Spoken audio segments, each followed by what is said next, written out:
Saldo, amada Igreja, na gloriosa paz do nosso Senhor Salvador Jesus Cristo. Eu gostaria de, nessa manhã, meditar com os irmãos, lá em 1 Coríntios 10, 31, sobre a noiva de Cristo. Nosso propósito. Basicamente, existem razões fundamentais para a existência da Igreja. Vejamos alguns. Primeiro, levar o Evangelho aos perdidos. Segundo, ter a oportunidade de participar de cultos e instrução regulares. 3, dar esperança aos que sofrem. 4, ser um farol na comunidade. 5, equipar os santos para a obra do ministério. Afirmar e apoiar valores saudáveis, lar, pureza moral e ética e dignidade dos indivíduos, viver santo, casamentos saudáveis, integridade, etc. Enviar o Evangelho por todo o mundo através de empenho missionário. Buscar a juventude de hoje, desafiá-la a fazer de Cristo o centro de sua vida, sua escolha de carreira e seus planos para o futuro. Orar, edificar os santos, consolar os entristecidos, encorajar os solitários, alimentar os famintos, ministrar aos deficientes e ajudar os idosos que sofrem abusos e os confusos.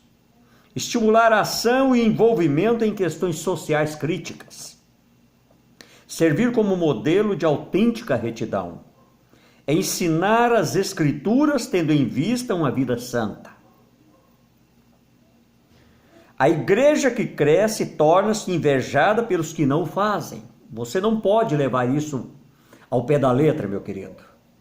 Você tem que fazer o seu trabalho. O crescimento, quando você está crescendo, porque você está agradando a Deus aquilo que você está fazendo. Glorificar a Deus deve ser o propósito principal da igreja. Glorificar a Deus ainda significa estar ocupado e comprometido com os seus caminhos, em vez de preocupado com e determinado a seguir meu próprio caminho. É estar tão entusiasmado com Deus, tão dedicado a Ele, não comprometido com Ele, que não podemos ter o suficiente dEle. Como é que isto ocorre? Nós vamos olhar para alguns caminhos que nos levam a descobrir como que isso ocorre, a nossa missão como igreja. Primeiro, cultivando o hábito de incluir o Senhor em cada segmento de sua vida. É um estilo de vida contínuo glorificar a Deus no trabalho, no relacionamento. Segundo ponto, recusando-se a esperar ou aceitar glória que pertence a Deus. Posso de fato tomar a glória que só Deus merece? A glória só pertence a Ele. Terceiro, mantendo com Deus um relacionamento primário, mais importante do que qualquer outro na terra. Negar o próprio eu é essencial para o nosso relacionamento com Deus. É necessário que Ele cresça e que eu diminua. Sou o servo, Ele é o Senhor. Encontre-se com Ele frequentemente a sós. Colocar tudo na presença dEle através da sincera confissão, coração quebrantado diante de Deus. Especifique os compartimentos de sua vida que você deseja que Deus trabalhe neles quando estiver a sós com Ele. Admita abertamente sua luta com orgulho, os seus problemas, os seus pontos fracos. Isso trará glória a Deus ou a mim? Faça sempre essa pergunta. E jamais nos esqueçamos que isso precisa ser feito na força de Deus e para a sua glória. Quais os nossos objetivos como igreja? Minha esperança em tratar destes assuntos é aumentar nossa conscientização de como Deus planejou que a igreja funcionasse e o que precisamos fazer para mantê-la no rumo certo. 10 declarações sobre o ministério. O fundamento do ministério é o caráter, a natureza do ministério é o serviço. O motivo do ministério é o amor. A medida do sacrifício, do ministério é o sacrifício.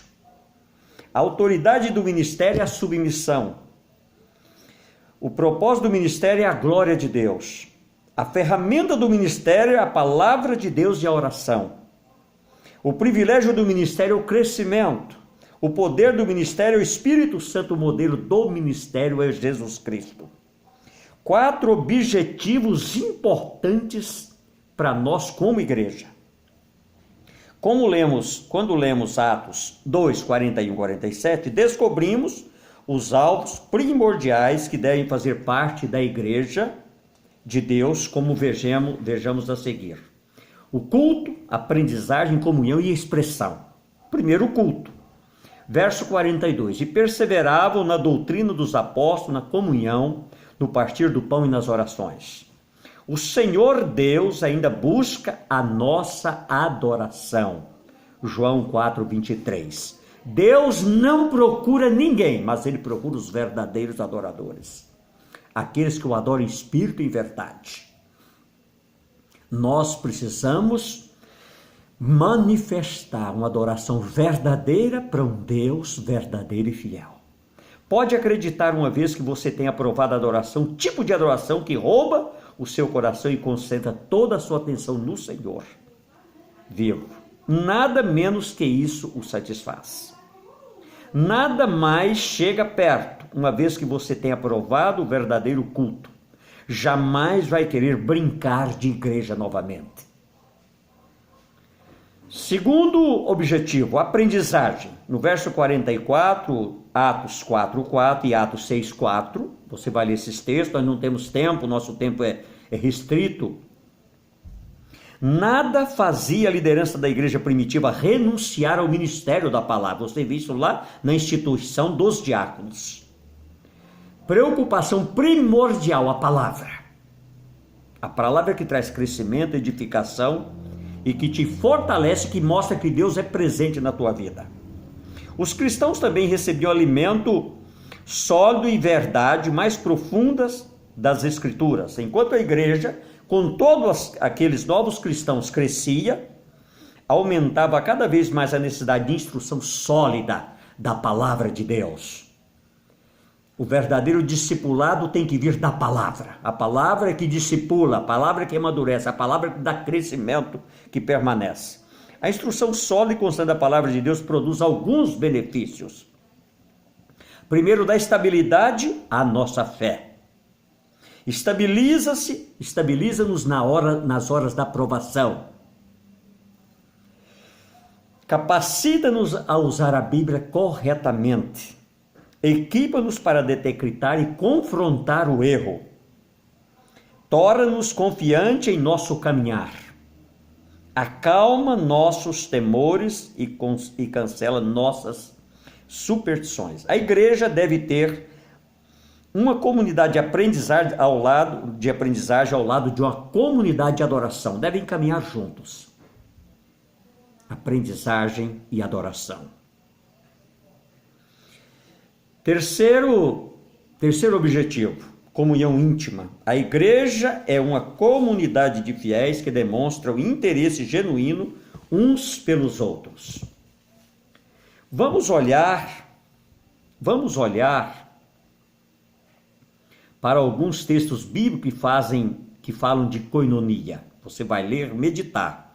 Como eu já disse anteriormente, nós não temos tempo, o tempo é escasso para nós meditarmos e fazermos indagações sobre determinados textos. Lucas 5:10, Hebreus 10:33, Hebreus 13:15. Quando temos verdadeira adoração, damos. Quando damos para as necessidades de um grupo reunido, participamos de comunhão. Gálatas 2:9. A comunhão ocorre quando há expressões de cristianismo genuíno, livremente compartilhada entre os membros da família de Deus. Precisamos ser capazes de comunicar muito mais pelo que somos do que pelo que dizemos. Quarto objetivo, a expressão verdadeira. Lá em Atos 2, 43, 46, encontramos uma situação crescente. Havia amor, havia aceitação, havia vulnerabilidade. compaixão, interesse, atração e doação. As necessidades estavam obviamente sendo satisfeitas. À luz de tudo isso, não deveríamos ficar surpresos ao ler como o Senhor honrou suas expressões de interesse. Atos 2,47, Atos 3,18 e Atos 4,14. Dentro dessa expressão verdadeira, nós vamos abrir um parênteses muito importante para a evangelização. Em minha pesquisa, descobri 4 observações a respeito de evangelismo e missões no Novo Testamento. Primeiro, eles nunca se limitaram à reunião da igreja. A igreja reunida está adorando ou sendo instruída. A igreja dispersa está ajudando e afirmando, encorajando e evangelizando.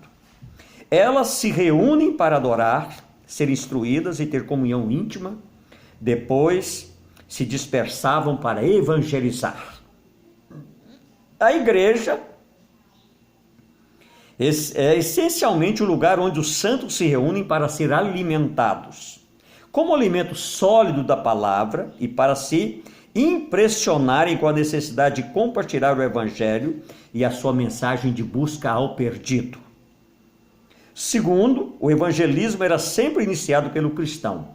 Temos a falsa impressão de que se as pessoas quiserem conhecer a Cristo, nos perguntarão. Nós é que devemos iniciar o contato com as pessoas? Terceiro, o evangelismo geralmente estava ligado a outro evento ou experiências desconexo. Quarto, o evangelismo nunca foi algo que alguém fosse forçado ou manipulado a fazer. É algo espontâneo, livre, vocacionado, chamado, função, obrigação, dever de nós como igreja. Não se esqueça do que aprendemos antes. O poder do ministério é o Espírito Santo. Preocupar-se com as pessoas, interessando-nos de fato pelo seu mundo, sua situação e seus cuidados, ainda é o método mais eficaz de ganhar os perdidos. E depois que você olhou para tudo isso, para concluir, nós como noiva de Cristo, nós como igreja, nós divagamos o nosso olhar para o futuro. Um futuro glorioso, se nós tivermos um comportamento de igreja que agrada a Cristo. Primeiro, a profundidade da igreja é determinada por sua qualidade de culto e instrução ali presentes. Segundo, a dimensão, a largura da igreja é determinada pelo compromisso dessa igreja com comunhão e evangelismo. Precisamos continuamente buscar as pessoas que estiverem necessitadas na área social, necessidade de evangelho, necessidade de evangelização, tudo, meu querido, é função nossa como igreja. A igreja que fica sentada de cara fechada ao futuro, pouco fazendo além de ilustrar os louros de ontem, se tornará uma igreja a qual falta relevância e entusiasmo. Ao mesmo tempo, a igreja que amolecer sua posição teológica e alterar a escritura para combinar com o estilo do futuro perderá seu poder. Algumas sugestões para manter o equilíbrio. Primeiro, tempos de mudança requerem a disposição de retrabalhar as ferramentas e ser flexível onde necessário. Segundo, as verdades imutáveis requerem disciplina para resistir e lutar quando necessário. As verdades de Deus são nosso alicerce seguro. Gostaria de deixar para você nesta manhã, como igreja, que você pudesse compreender e tirar lições de crescimento para a sua igreja, que às vezes está estagnada, parada, mas que você pudesse olhar para esse pequeno estudo que nós ministramos e que você pudesse cumprir qual a sua função como igreja, chamada para fazer a diferença no mundo. Eu gostaria de deixar para você nesta manhã, em nome do Pai, do Filho e do Espírito Santo. Amém e amém.